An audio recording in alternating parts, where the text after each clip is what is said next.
오래전 IMF 때 우리 사회에서는 대량 해고 사태가 있었죠. 그때 구조조정으로 갑작스럽게 가장이 직장을 잃은 그런 가정이 있었습니다. 얼마나 힘들까 싶어서 몇 분이 정성스레 손길을 모아 그 가정을 방문하여 사랑을 전달했습니다. 그러자 그 가정에서 어떤 반응을 보인 줄 아십니까? 교우들이 찾아가 사랑을 전하자 갑자기 눈물을 펑펑 쏟더니 잠시 후에 감격하는 게 아니라 분노를 터뜨립니다. 우리를 어떻게 보고 이러시는 겁니까? 우리는 아직 이런 도움을 받고 살 정도가 아닙니다. 아주 정색을 하고 언짢음을 표현하는 그 집사님을 보고 찾아갔던 이들이 무안해서 그냥 돌아왔던 적이 있습니다. 아마도 자존심에 상처를 받은 것 같아요. 자기는 남에게 도움을 주며 살으면 살았지 남의 도움은 받지 않겠다는 자세로 살았는데 생각지 않게 도움을 주겠다는 사람들이 찾아오니 그 자존심에 아주 심한 상처를 받고 그랬던 것으로 보입니다.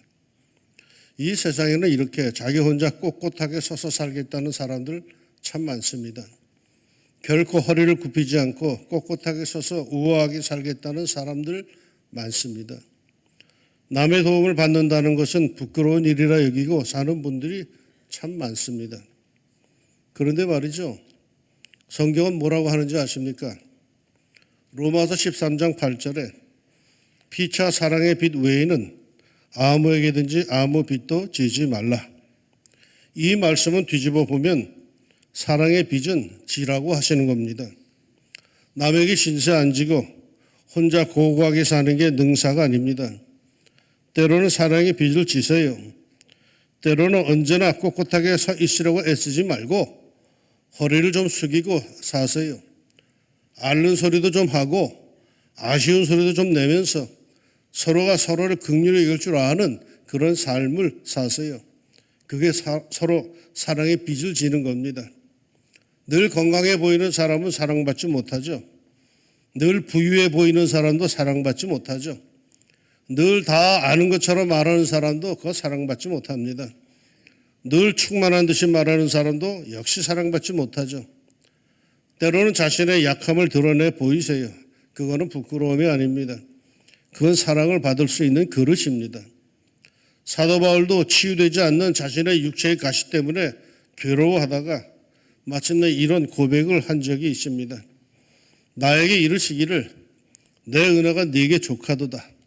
이는 내 능력이 약한 데서 온전하여 짐이라 하신지라. 그러므로 도리어 크게 기뻐함으로 나의 여러 약한 것들에 대하여 자랑하리니 이는 그리스도의 능력이 내게 머물게 하려 함이라. 완벽해 보이려고 피곤한 삶을 살지 마세요. 때로는 나의 약함이 하나님의 권세와 사랑과 은혜를 담을 수 있는 그릇임을 압시다. 괜히 집에서 완벽한 가장으로만 보이려고 뻔한 고생하지 맙시다. 아프면서도 아프지 않은 철인 엄마로 보이려고 괜한 마음앓이 하지도 맙시다. 우리는 서로 부족하고 아쉬운 것들을 보이면서 그것 때문에 무시하고 멸시하는 사이가 아니라 그것 때문에 서로를 더욱 사랑해주고 덮어주고 감싸주는 사랑의 공동체를 이루며 사는 것입니다. 내가 완벽해서 이곳에서 목회하는 거 아닙니다. 내 허물을 여러분이 감싸주기에 목회하는 거죠. 여러분이 완벽한 교인이라 그런 것도 사실 아닙니다. 서로에게 있는 허물과 부족함을 감싸주기에 사랑의 공동체 왕십리 중앙교회는 든든히 서 가는 것입니다. 아무것도 담을 수 없는 꼿꼿한 인생으로 살지 말고 무엇이든지 담을 수 있는 허리 숙인 인생으로 삽시다. 오늘 성경 본문도 그걸 우리에게 가르쳐 줍니다. 이 세상에서 하나님의 자녀로 산다는 것, 이거 결코 쉬운 일 아닙니다. 어떨 때는 무척 힘든 일이죠. 106절 주의 의로운 규례들을 지키기로 맹세하고 굳게 정하였나이다. 하나님의 말씀대로 하나님의 뜻대로 살겠다고 결심했다는 겁니다. 그런데 현실은 어떨까요? 127절에 나의 고난이 매우 심하오니 여호와여 주의 말씀대로 나를 살아나게 하소서. 고난이 매우 심합니다. 그래서 거의 죽을 지경입니다. 고난이 얼마나 심한지 새카맣게 타들어가고 있습니다. 게다가 109절에 보니까 나의 생명이 항상 위기에 있사오나, 항상 위기이니 얼마나 불안합니까? 그야말로 늘 사망의 음침한 골짜기를 걷고 있는 겁니다. 그것도 모자란지요. 110절에 악인들이 나를 해하려고 올무를 놓았사오나, 해치려고 하는 사람들까지 있습니다. 내 잘못으로 인한 어려움은 물론이고 이유 없이 나를 미워하고 힘들게 하는 사람들이 있습니다. 한마디로 살기 힘이 듭니다. 그러나 그럼에도 불구하고 나는 그리스도인으로 살아야 합니다. 나는 하나님의 자녀로 살아야 합니다. 이런 어려운 상황에서 어떻게 충실한 그리스도인으로 하나님의 자녀로 살아갈 수 있을까요? 다른 게 없습니다. 반복되는 주제가 오늘 본문에 나옵니다. 주의 말씀은 내 발의 등이요 내 길의 빛이니이다. 여호와여, 주의 말씀대로 나를 살아나게 하소서. 나는 주의 법을 잊지 아니하나이다. 나는 주의 법도들에서 떠나지 아니하였나이다. 말씀이 그에게 있어야 합니다. 그 말씀이 그를 살아나게 하고 바른 길로 인도합니다.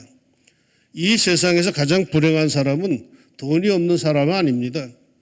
건강이 없는 사람 아닙니다. 말씀이 없는 사람, 그때 그 상황에서 자신을 향한 하나님의 말씀이 없는 사람이 이게 가장 불행한 사람입니다. 물이 없어 가란 것이 아니요 하나님의 말씀이 없어 가라다는 아모스 선지자의 말씀이 맞습니다. 삶이 아무리 힘들어도 하나님의 말씀이 있는 이는 그거 넉넉히 이겨갑니다. 그러나 말씀이 없는 인생은 하찮은 고통, 별것도 아닌 고난이 찾아와도 무너지고 말지요. 행복한 그리스도인은 물질 축복 많이 받은 사람이 아니라 말씀의 축복을 많이 받은 사람입니다. 105절을 보세요. 주의 말씀은 내 발의 등이요 내 길의 빛이니이다 합니다. 등, 빛, 이게 왜 필요합니까? 그만큼 어둡다는 겁니다. 사는 것을 종래 앞길을 모르겠다는 겁니다. 그 어둠 속에 그런데 말씀이 있을 때는 그것이 등이요 빛으로 내 삶을 인도해 간다는 거죠. 사업이 어렵습니다. 어떻게 해야 좋을지 모르겠습니다 하는 사람이 성경을 뒤적이는 것, 그거 바른 자세입니다. 어떻게 무엇을 하며 살아야 할지 모르겠습니다 라고 하는 이가 성경 말씀에 눈을 고정시키는 것, 바른 자세입니다. 자신이 가는 길이 대체 어떤 길로 끝날지, 아니 어느 길을 걸어야 할지 몰라 하는 이가 성경 말씀을 밑줄을 쭉쭉 그으면서 읽어가는 것, 그 지혜로운 모습입니다. 주님의 말씀은 우리 인생길의 등이요 빛이기 때문입니다. 이 등과 빛이 또렷한 사람들은 실족하지 않습니다. 넘어지지 않습니다. 무너지지 않습니다. 비록 어려움 속에 있다 하더라도 길을 찾을 수가 있어요. 사업이 부도나 완전 시리에 빠진 사람과 상담할 때 그가 이렇게 독백하던 것을 저는 기억합니다. 목살이 완전히 막혔습니다. 길이 보이지 않습니다. 이 얼마나 절망적인 한탄입니까? 그러나 여러분, 말씀이 있는 사람은 그 말씀이 결국 길을 보여줍니다. 그러기에 우리는 모두 마지막 절을 주목해야 하죠. 내가 주의 율례들을 영원히 행하려고 내 마음을 기울였나이다. 마음을 기울였답니다. 말씀으로 내 삶의 중심이 이동을 해야 하죠. 말씀을 향해 내 몸의 축이 그리로 기울어져야 합니다. 아무리 힘들어도, 아무리 먹고 살기 어려워도, 아무리 고통스러워도 말씀대로 살려고 그것이 참된 인생길이라고 여겨 자신의 마음을 주의 말씀에 기울여야 합니다. 꼿꼿해서는 안 돼요. 기울여야 되죠. 기울인다는 것은 무슨 뜻인지 아시죠? 기울인다는 것은요, 사실 이 불안을 의미합니다. 자신의 인생 주님께 기울였어요. 그러므로 주께서 받쳐주지 아니하시면 자기는 넘어지고 만다는 결단인 거죠. 어차피 힘든 인생 나는 주님께 기울입니다. 주님께서 받쳐주시면 넘어지지 않을 것이요. 주님께서 외면하시면 내 인생은 쓰러지고 맙니다 하는 절대적인 주님에 대한 신뢰입니다. 109절에 나의 생명이 항상 위기에 있사오나 나는 주의 법을 잊지 아니하나이다. 항상 위기, 위태로운 지경에 그대로 놔두면 쓰러지고 마는 지경에 이토록 위험한 지경에 있지만 나는 주님의 말씀 그 법을 잊지 않고 있습니다. 믿고 있습니다. 그러니 나를 붙들어 주옵소서라고 하는 기대감과 믿음이 그에게 있습니다. 어려우시죠? 마음을 주님께 기울이세요. 내 인생을 바쳐주리라 하는 믿음으로 기울이세요. 그러면 주께서 붙들어 주실 겁니다. 그들이 주께 부르짖어 구원을 얻고 주께 의뢰하여 수치를 당하지 아니하나이다. 마음을 주님께 기울이는 사람, 주님의 도움을 바라는 사람 수치를 당하지 아니하리라 하십니다. 그리고요, 기울인다는 것은 그 자기를 비우는 것을 뜻합니다. 자기 안에 있는 것을 다 쏟아버린다는 거죠. 자기를 비우고 자기의 욕망을 비우고 감정을 비우고 사리사욕을 비우고 공허함이 됩니다. 자기를 기울여 안에 있는 추한 것들, 세상 것들을 다 쏟아내어 허전할 정도로 만듭니다. 왜요? 그리하면 그 빈 마음에, 그 허전한 마음에, 그 빈 인생에, 빈 창고에, 그 빈 지갑에 주님께서 채워주신 것이 있음을 알기 때문이죠. 111절 주의 증거들로 내가 영원히 나의 기업을 삼았사오니 이는 내 마음의 즐거움이 됨이니이다. 내 마음을 비울 때, 내 모든 것을 비울 때 주께서 바로 나의 기업, 나의 재산이 되어 주십니다. 곧 나의 힘이요, 내 생활이요, 내 즐거움이 되어 주십니다. 어려울 때 마음부터 비우세요. 욕심을 버리세요. 꽉 쥐고 있는 아집을 버리세요. 버리지 않으면 채워지지 않습니다. 주님께 마음을 기울이며 눈물과 아픔으로 모든 쓸모없는 것들, 세속적이고 썩어질 것들을 억지로라도 토해버리세요. 그러면 주님께서 마침내 채워 주십니다. 그리고 기울인다는 것은요, 내 삶의 중심을 주님께로 옮긴다라는 것입니다. 전에는 내 인생의 주인 자리에 내가 있었습니다. 모든 것이 내 기분, 내 감정, 내 지식, 내 의지가 중심이었습니다. 어딜 가고 안 가고도 내 기분에 달려 있었습니다. 누굴 돕고 안 돕고도 내 취향에 달려 있었습니다. 자신이 하고 보면 하고 말고 보면 아무리 상대방에게 절실하고 소중한 것이라도 안 했어요. 늘 자기가 왕이었고 자기가 중심이었어요. 그런데 주님께로 기울인다는 것은 이제 내 삶의 중심이 나가 아니라 주님이심을 고백하는 거죠. 내 취향대로 가고 안 가고 하는 게 아닙니다. 신앙심으로 가고 안 가고가 결정이 됩니다. 내 감정대로 돕고 안 돕고가 결정되는 게 아닙니다. 내 믿음의 정도에 좌우됩니다. 이제는 내 모든 삶의 중심은 주님이십니다. 삶의 중심이 옮겨간 것이죠. 이제야 명실공히 예수님이 내 삶의 주인님, 주님이 되신 것이죠. 그리고 나는 이제 그 주님께 기대지 않으면 살 수가 없습니다. 오, 주 없인 살 수 없네. 오직 주께만 구원이 있네. 주님 없는 세상 평화 없네.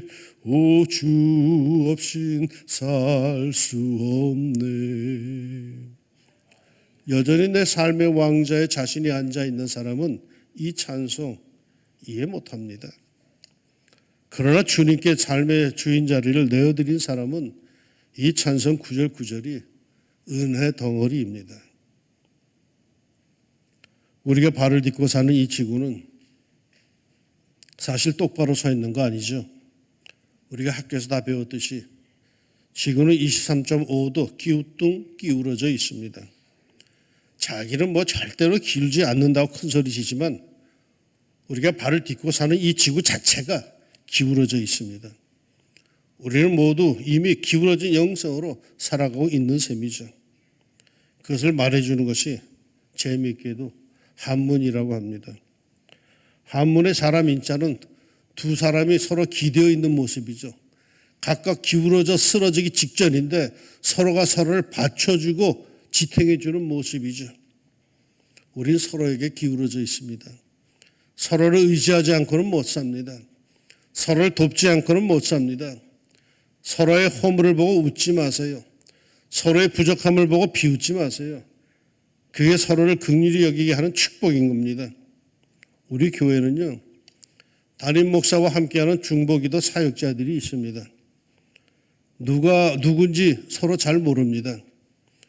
연초에 중보기도 사역자로 제가 신청을 받고 그리고 나면 그 성도들의 긴급하거나 절실한 기도가 발생을 하면은 한밤중이든 새벽이든 언제든 간에 즉시 내가 그분들에게 일일이 기도해 달라고 부탁을 하고 그러면 동시에 그 사람들이 합심하여 기도하는 사역자들, 중보기도 사역자들이죠.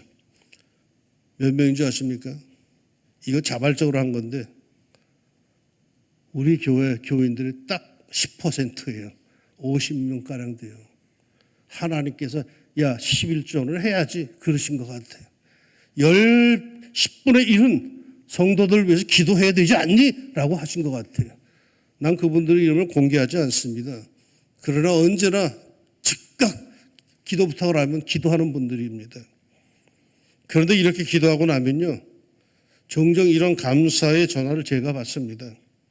목사님, 이번에 교우들의 중보기도가 얼마나 큰 힘이 됐는지 알게 됐어요. 무슨 소리인지 아십니까?